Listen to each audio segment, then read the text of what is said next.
Nurse ने दिखाया तरुण का वीडियो।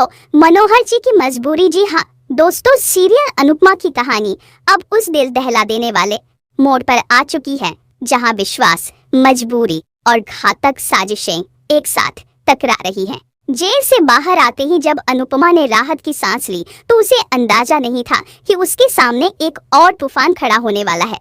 मनोहर जी, जिन्होंने खुद उसे पुलिस से छुड़वाया था, अब उसी अनुपमा से अपना नाता तोड़ते नजर आ रहे थे।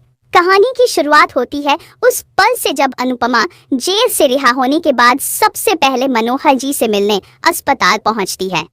वह मुस्कुराते हुए कहती है, आपके डिस्चार्ज का वक्त आ गया है, मैं थोड़ी देर में आती हूँ, फिर आपको घर लेकर चलते हैं।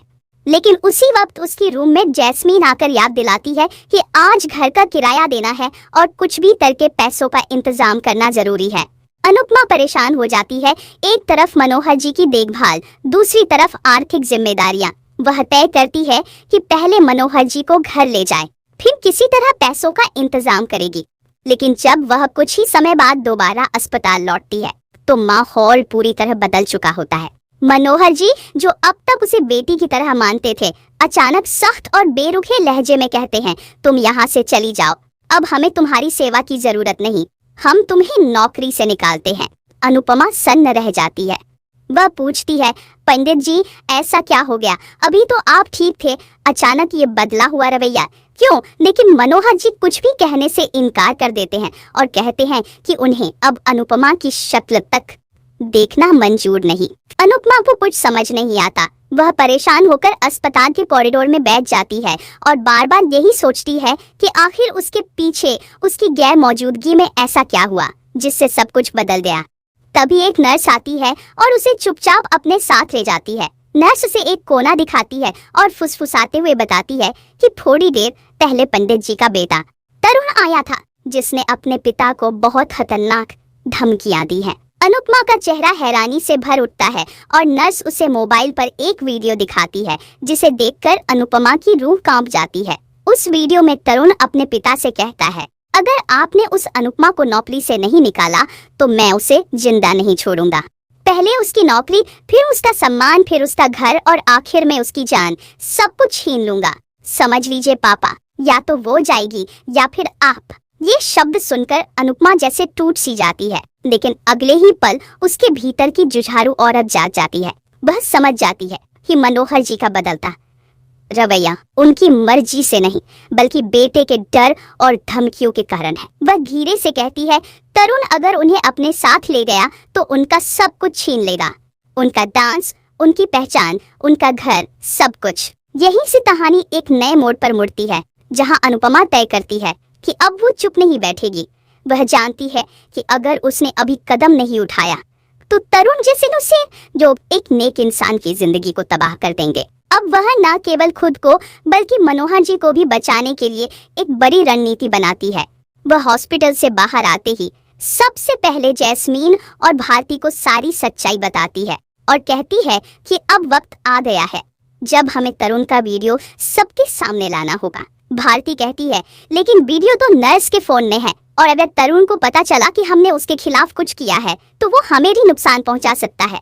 इस पर अनुपमा मुस्कुराती है और कहती है, डर के आगे जीत होती है और अगर मैं अब डर गई तो सच्चाई हमेशा हार जाएगी। अगले दिन अनुपमा मनोहर जी के एक पुराने दोस्त रिटायर्ड वकील श्री रघुवंशी से मिलती है और उन्हें पूरी कहानी बताती है।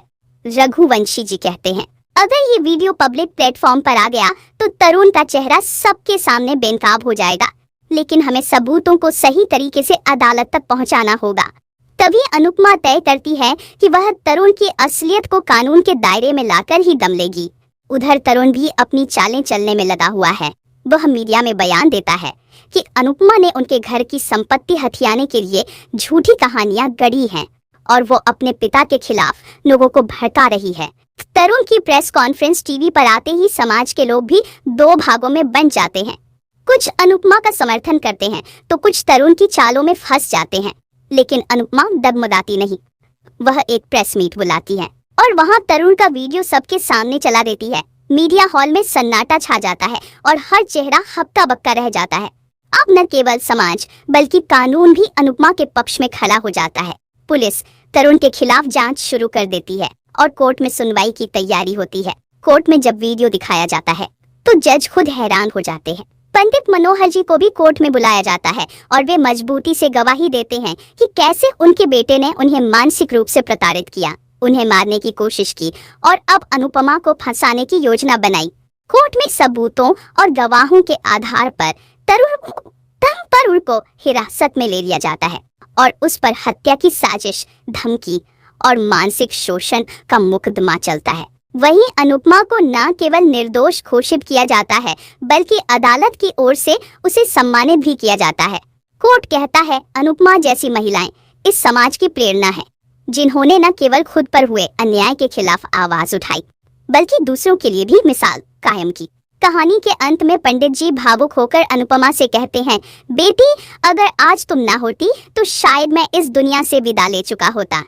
अब मैं चाहता हूँ कि तुम इस घर की असली वारिस बनो। अनुपमा से झुकाकर कहती है, मुझे घर की जरूरत नहीं, आपके विश्वास की जरूरत है और अगर आप चाहें तो मैं हमेशा आपकी सेवा करती रहूंगी, लेकिन बेटी बनकर नौकरानी नहीं। इस जवाब पर पूरा कोर्ट तालियों से गूंज उठता है। कहानी अब पूरी तरह से बदल चुकी है, जहां एक बेबस महिला अब एक प्रेरणा बन चुकी है और जहां बुराई, डर और साजिशों को हार माननी पड़ी है उस सच्चाई के सामने जिसका नाम है अनुपमा। जानने के लिए जुड़ रहिए हमारे साथ।